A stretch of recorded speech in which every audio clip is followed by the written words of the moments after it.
बहुत सारे बच्चे ने अपने अपने ज़िला से प्रश्न पत्र को भेजा है प्री बोर्ड का। उसका आंसर मैं एक एक करके बता रहा हूँ।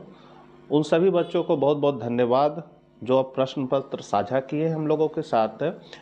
दुमका जिला का प्री टेस्ट भूगोल विषय का जो हुआ था उसी का आंसर आपको इस वीडियो के माध्यम से बता रहा हूँ। ऑब्जेक्टिव सब्जेक्टिव दोनों है। चैनल पर पहली बार है तो जरूर सब्सक्राइब कर लीजिए। और ये जो प्री बोर्ड में क्वेश्चन आ रहा है फाइनल परीक्षा के लिए बहुत इंपॉर्टेंट है। सभी जिला का अगर आप लोग मिला के क्वेश्चन को पढ़िएगा तो आपके एग्जाम में क्वेश्चन 100% आने की संभावना रहेगी। तो यहाँ पहला क्वेश्चन है, जियोग्राफिक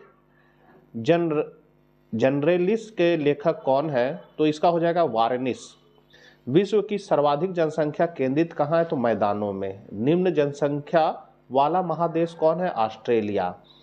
मानव विकास की अवधारणा किसने दी? तो महबूब उल हक ने। ये क्वेश्चन बहुत सारे जिला में आया हुआ एक कॉमन क्वेश्चन हो गया, इसको आप लोग जरूर याद कर लीजिएगा। निम्न में कौन बागानी कृषि नहीं है? तो गन्ना। जापान का मैनचेस्टर किसे कहा जाता है? ओसाका।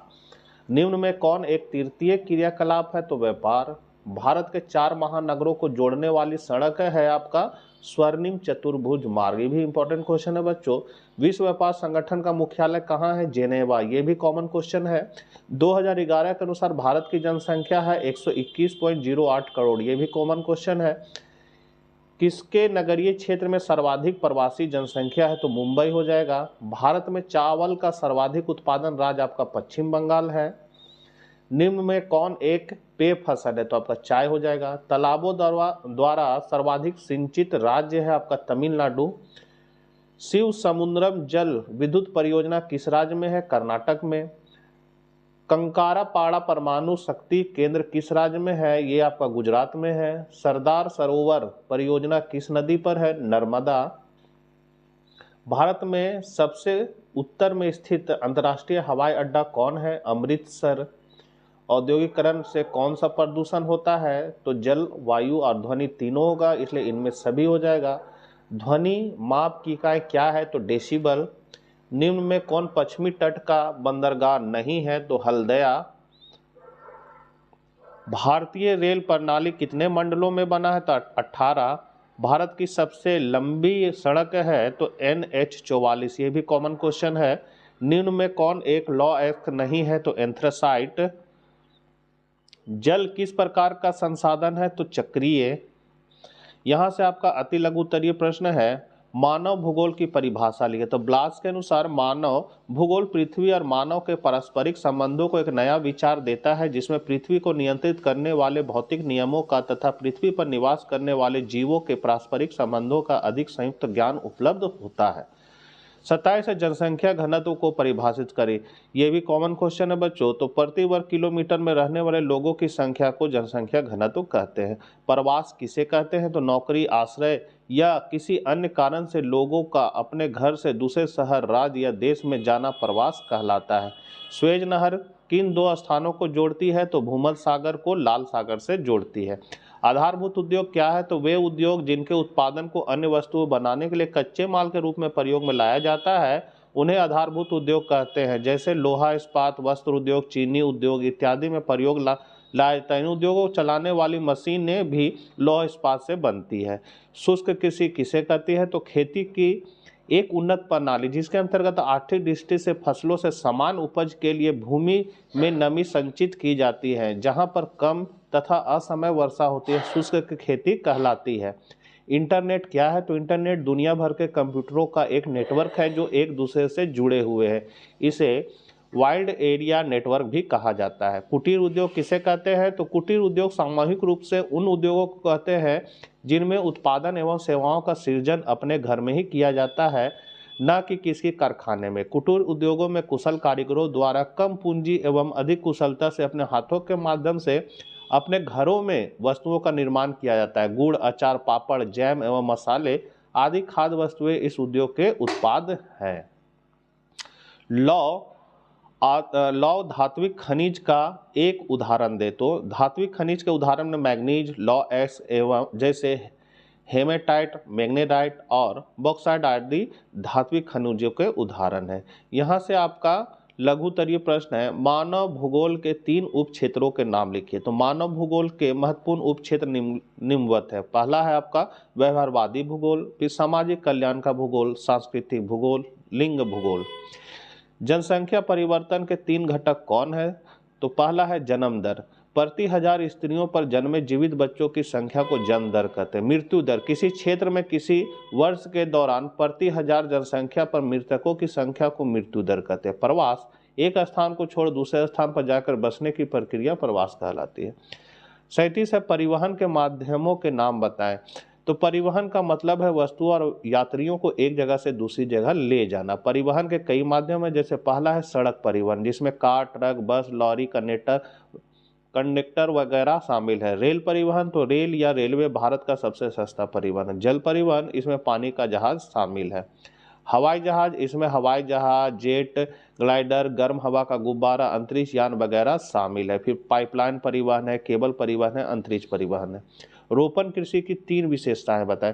तो इस प्रकार की कृषि में एकल नगदी फसल उगाई जाती है। इसका उपयोग केवल बेचने के उद्देश्य से किया जाता है। रबड़, चाय, कहवा, मसाले, नारियल तथा फूल कुछ महत्वपूर्ण फसलें हैं जो रोपण कृषि के अंतर्गत आती है। इसकी विशेषता यह है कि यह एक एकल फसल कृषि है, मतलब एक ही उगता है। इसमें बड़ी अधिक मात्रा में पूंजी की आवश्यकता होती है। इसके लिए विस्तृत क्षेत्र, कुशल प्रबंध, तकनीकी ज्ञान, वैज्ञानिक मशीनरी, उर्वरक, परिवहन के अच्छे साधनों की सुविधा तथा माल तैयार करने के लिए कारखानों की आवश्यकता होती है। इस प्रकार की खेती का विकास उत्तरी पश्चिमी भारत, हिमालय के क्षेत्रों, पश्चिमी बंगाल तथा नीलगिरी में हुआ है। 39 है, मानव विकास के 3 घटक कौन है? तो जीवन काल, जिसकी माप जन्म के समय जीवन की प्रत्याशा से की जाती है। इसका अर्थ यह हुआ कि एक बच्चा अपने जन्म में कितने वर्ष तक जीवित रहेगा। दूसरा है घटक है शैक्षणिक स्तर, जिसे प्रौढ़, साक्षर और प्राथमिक, माध्यमिक एवं उससे आगे की उच्च शिक्षा के सकल नामांकन अनुपात दोनों को जोड़कर मापा जाता है। प्रति व्यक्ति आय, तो इसका उपयोग जीवन स्तर को मापने में किया जाता है। प्रति व्यक्ति आय की गणना सभी देशों के लिए डॉलर में की जाती ताकि उसकी तुलना की जा सके।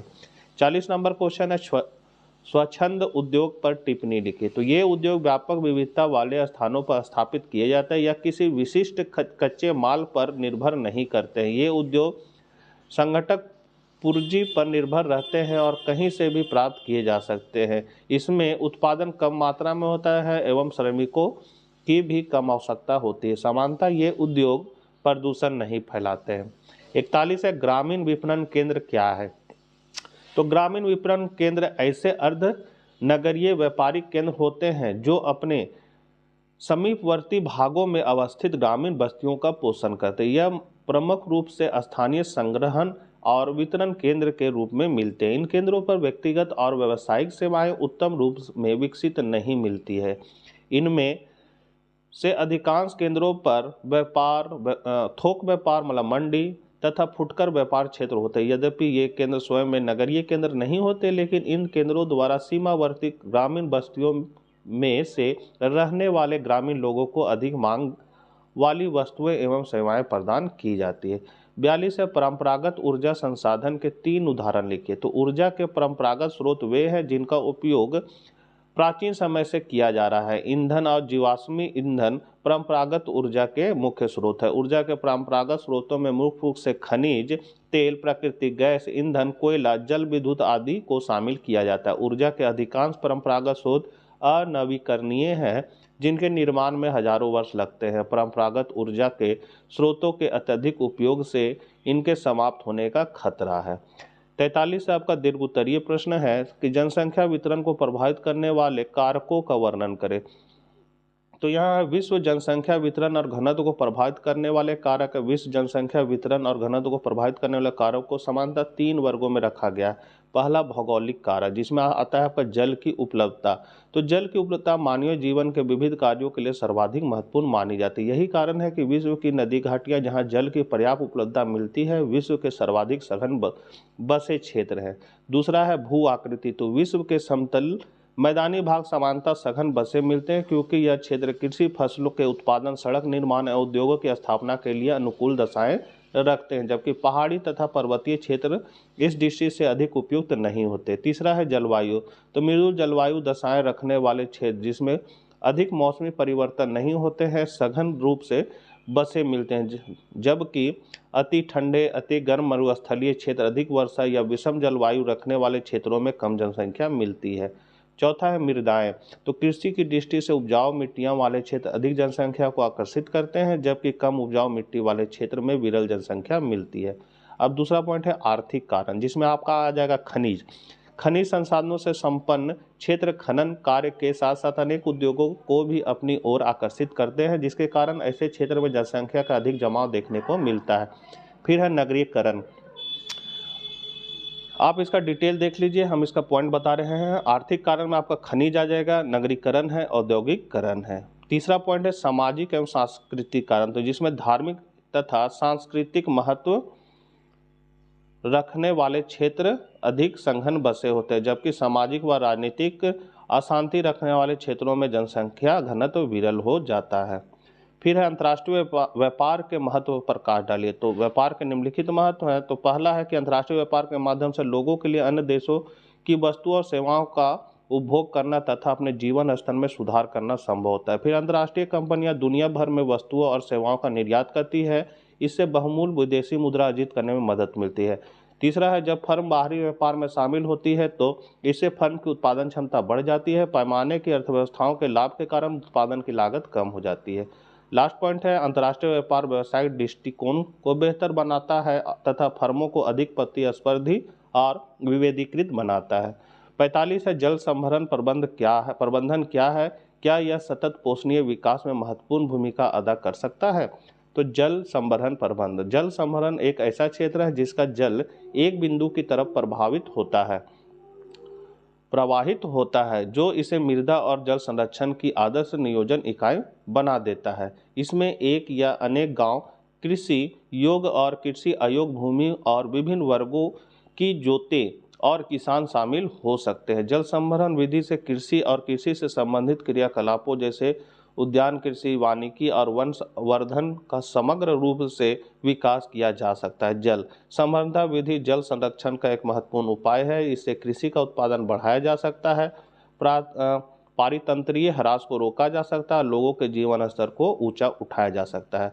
सतत पोषणीय विकास, तो यह व्यवस्था सतत पोषणीय विकास में सहयोग कर सकती है। जल प्रबंधन के कार्यक्रम कई राज्यों में चल रहे हैं, जैसे नीरू मीरू जल और आब कार्यक्रम आंध्र प्रदेश तथा राजस्थान के अलवर जिले में अरवारी पानी संसद। कुछ क्षेत्रों में जल संभरण विकास परियोजनाएं पर्यावरण और अर्थव्यवस्था का कायाकल्प करने में सफल हुई है, फिर भी सफलता कुछ को ही मिली है। अधिकांश घटनाओं के कार्यक्रम अपनी उदीयमान अवस्था में ही है। देश के लोगों को जल संभरण और प्रबंधन के लाभों को बताकर जागरूकता उत्पन्न करने की आवश्यकता है और इस एकीकृत जल संबंधन प्रबंधन उपागम जल उपलब्धता सतत पोषणीय आधार पर निश्चित रूप से की जा सकती है। 46 नंबर क्वेश्चन है भारत में खनिजों का संरक्षण क्यों आवश्यक है, खनिज संरक्षण के प्रमुख उपाय लिखे। तो इसका आप डिटेल देख सकते हैं बच्चों।